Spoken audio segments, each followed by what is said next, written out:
And once, because these scientists were dumping yams off on this island, and the monkeys didn't like it because they got covered in sand, and the little ones on one of the islands learned how to wash the yams before eating them. They'd wash them in the water.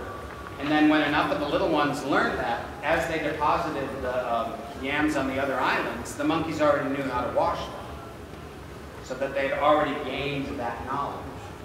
So that we all exist in a field. We all get to draw down memories from what the ancients would have called the Akashic records, which is the record of all humanity, all human endeavors stored up there. So something like a premonition, like you're seeing the future, you're drawing down a memory from the future, that gets into some, you know, even more,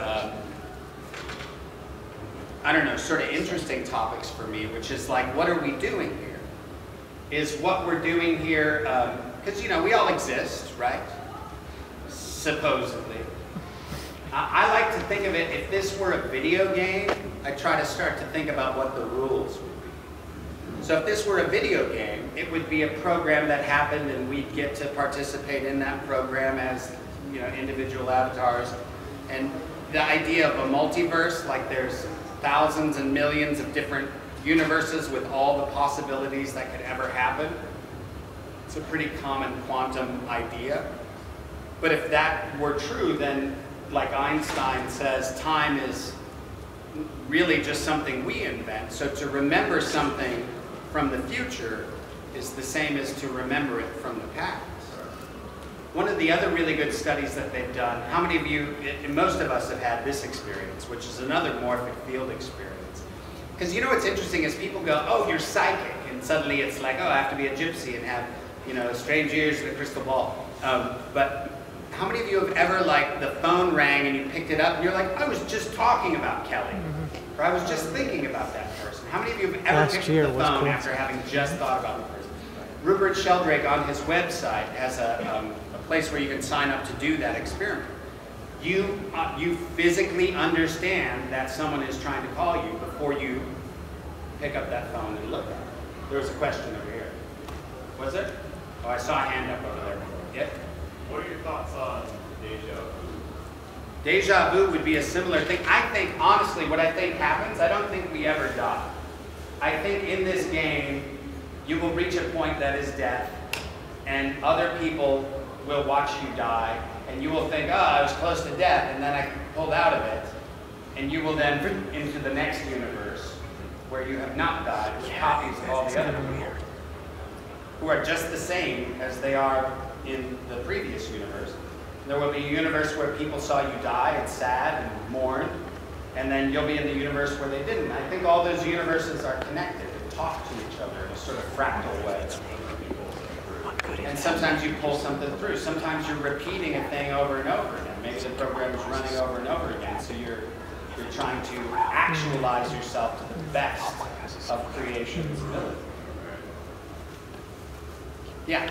There was this theory that, I can't remember the name of it, but it was like mostly small children have these,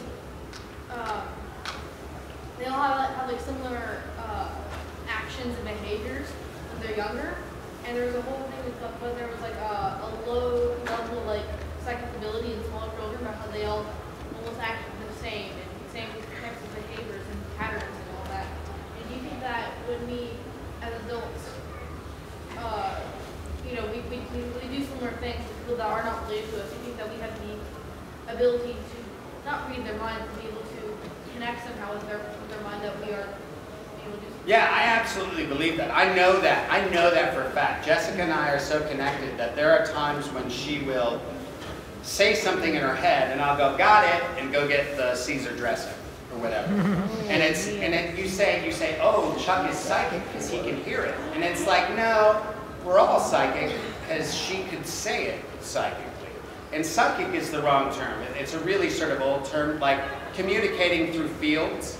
Communicating through morphic fields is a better way of thinking about it, because when you start thinking it's this specialized sideshow ability, I've just shown you with the phone calls and with the sense of being stared at, we all participate in the morphic field. One of the other morphic field experiments I want to do is to How many of you have ever felt homesick when you were a little kid? Right? And they tell you, oh, that's in your head. I never felt homesick in my head. I felt homesick here, like you're gonna die. And my theory on homesickness is that that's the first time you're outside of your family's immediate morphic field. You are grown up in this Wi-Fi network of thoughts and what would previously have been called psychic connections between a family. And then you're suddenly outside of that and you feel lonely because you're not hearing those communications anymore. You're not privy to them. And it's the first time you've had to like connect to your family through an extra router in the sort of world field or whatever. So that you are able to process great, because like morphic fields or the psychic abilities or any of that stuff happens every day.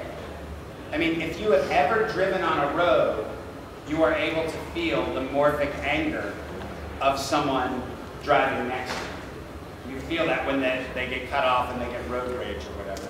Or if you've ever been separated from someone you love, like you're in love and then they have to go away for the summer and you feel that in your heart. You know your heart has a magnetic field, right? They use EEGs to measure your heart's magnetic field. One of the guys at the Electric Universe conference was like, wow, you know what's weird? No one's ever measured how big that field is. So he took his monitor and measured it, took a step back and measured it, took a step back and measured it.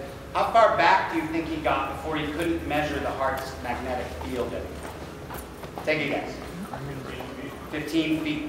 Anyone else? Any other guess? 20 feet?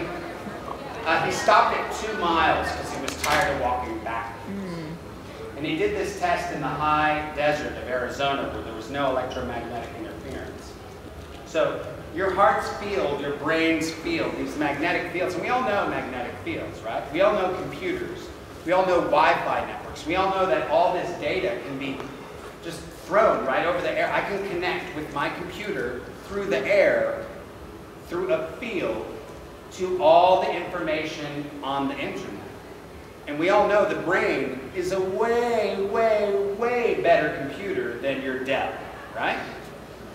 So if that's true, and it has a magnetic field, and all you guys have brains that are magnetic fields, why would we think that if it is a superior computer, it wouldn't have the same data connectivity that our sort of crappy imitations of the brain have? Why wouldn't you be able to talk to each other?